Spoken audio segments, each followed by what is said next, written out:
fateful day for me was Valentine's Day. All my classmates have found or already had their soulmate, but having acquired it, I decided to buy myself various sweets. When I got home, I sat down at the internet and started checking messages on Facebook. Suddenly, a message came to my phone. Congratulate you on the upcoming Valentine's Day. I hope you remember this day for a long time. The number wasn't displayed, which scared me the most.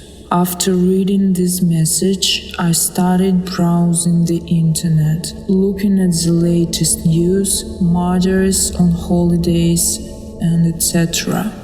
2 hours passed and I tried to sleep. Later, there was a knock on the door and I felt uncomfortable. I went to my parents' room and looked at everything at home.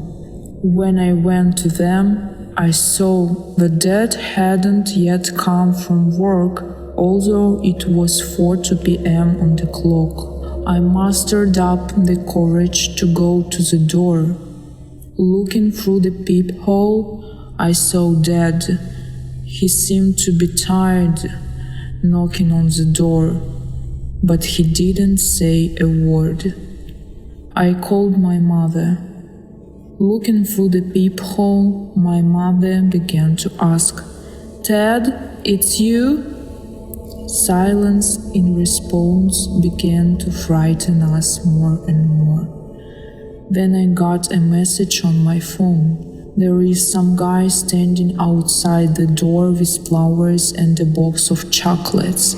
The message was from Dad. Mom started looking for a phone to call the police.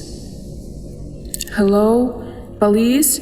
We have a man standing outside the door who knocks on the door non-stop. Don't worry, we'll be right there."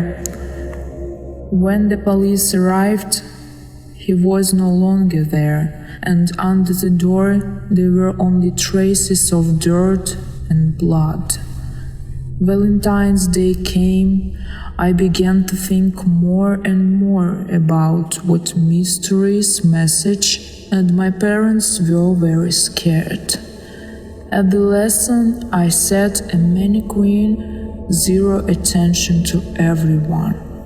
It soon became clear that I was not the only one who received this terrible message. Today is a very, very dark day for our class. The school and the families of the dead students. Last night, 3 students from our class and 2 from the parallel died. After this news from our teacher, we who received messages shied away all day in the corners of the school, and in the evening of the same day we decided to gather at my house and find out why an unforgettable Valentine's Day awaits us. As it turned out later, in my room there were people rejected like me, lonely and unnecessary to anyone. Behind all of us were scenes that we could not forget. Exactly 2 hours later, the same man started knocking again. We didn't dare to open the door, but there was no choice because all the doors to the garden were locked, except for the entrance. He opened the door and walked and looked at us. He took 2 axes and, with a quick movement, took off the heads of Ashley and Rudy. I had nowhere to run. The police, having heard the screams, quickly arrived and I managed to survive. Since then, I have been tormented by the same nightmare for 10 years. With the last words I remember, my Valentine's Day ended. Andy Rose's body was found in her room. Her heart was in a heart-shaped candy box, and Happy Valentine's Day was written on the wall.